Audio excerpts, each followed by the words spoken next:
बिहार विधानसभा की 4 सीट तरारी, रामगढ़, इमामगंज और बेलागंज में उपचुनाव के लिए मतदान 13 नवंबर को होना है। 11 नवंबर को चुनाव प्रचार का आखिरी दिन था।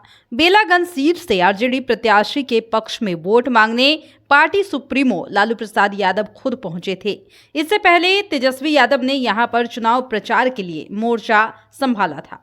अब राजनीतिक गलियारों में इस बात की चर्चा शुरू हो गई है कि चारों विधानसभा उपचुनाव में से चुनाव प्रचार के लिए लालू प्रसाद ने बेलागंज को ही क्यों चुना।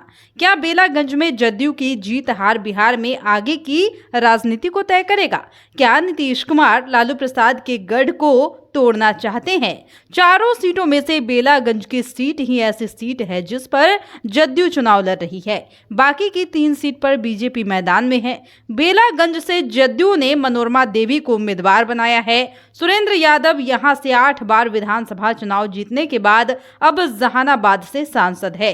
2024 में उनके सांसद बनने के बाद यह सीट खाली हुई है और बेलागंज सीट से आरजेडी ने उनके बेटे विश्वनाथ यादव को उम्मीदवार बनाया है। आरजेडी अपने गढ़ को बचाने में कोई कसर नहीं छोड़ना चाहती। वहीं उपचुनाव के परिणाम आने के बाद एनडीए 2025 में होने वाले विधानसभा चुनाव के लिए आगे की रणनीति पर मंथन करेगी।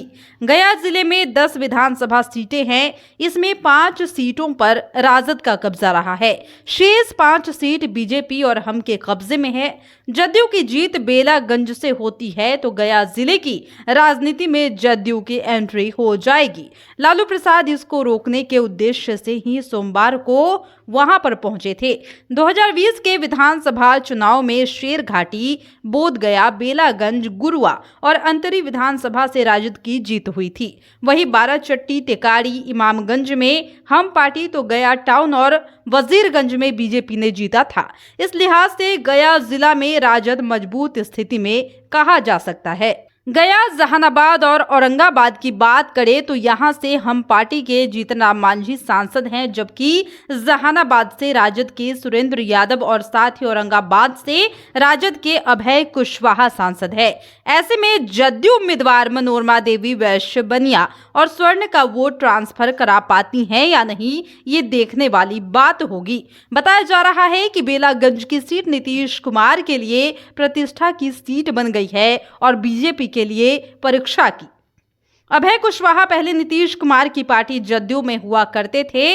वो 2020 का विधानसभा चुनाव जदयू के टिकट पर बेलागंज से लड़े थे और तब बेलागंज में राजद के सुरेंद्र यादव ने उन्हें हराया था।